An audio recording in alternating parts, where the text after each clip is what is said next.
आंखों से हिंसा के अलावा कुछ देखने को नहीं मिलता। ना ही मैं किसी भी पक्षी को बचाने के लिए उसकी मदद कर पाता हूँ।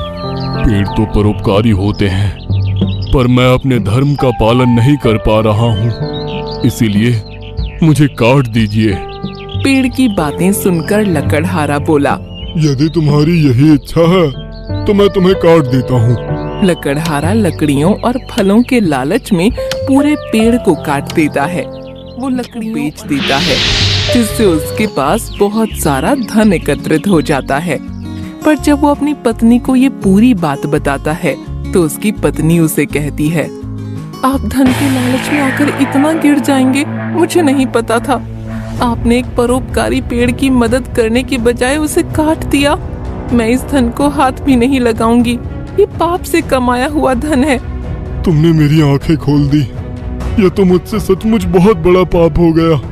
धन के लालच ने मेरी आंखों पर पट्टी बांध दी थी। मैंने अपने इन हाथों से उस पेड़ को नष्ट कर दिया। लकड़हारा और उसकी पत्नी अब आत्मग्लानि में डूब चुके थे।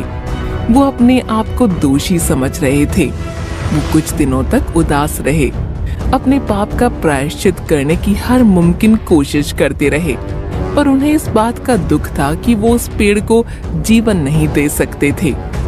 तभी लकड़हारे को याद आया कि पेड़ के कुछ आम उसने अपने पास ही रखे थे, और वो ये देखकर लकड़हारे को एक आस जागी, जिससे वो पेड़ को फिर से जीवन दे सकता था। वो दौड़ते हुए उन गुठलियों को पहाड़ों की तरफ ले गया, जिसके बाद उसने गुठली को पहाड़ की उपजाऊ मिट्टी में गाड़ दिया। अब वो प्रतिदिन आकर वहाँ पानी देने लगा। कुछ ही दिनों में वहाँ एक पौधा उगाया। उसे देखकर लकड़हारा और उसकी पत्नी बहुत खुश हो गए, और कुछ ही महीनों में अब पौधा पेड़ बन गया। अब पहले की तरह ही अपने आप को फिर से जीवित देखकर पेड़ लकड़हारे से कहने लगा, आपने मुझे फिर से जीवित कर दिया। अब मुझे वही हिंसा अपनी आंखों से देखनी होगी। ये सुन लकड़हारे ने पेड़ से कहा, अब तुम्हें किसी भी तरह की हिंसा देखने को नहीं मिलेगी। मैं तुम्हें पहाड़ों पर ले आया हूँ।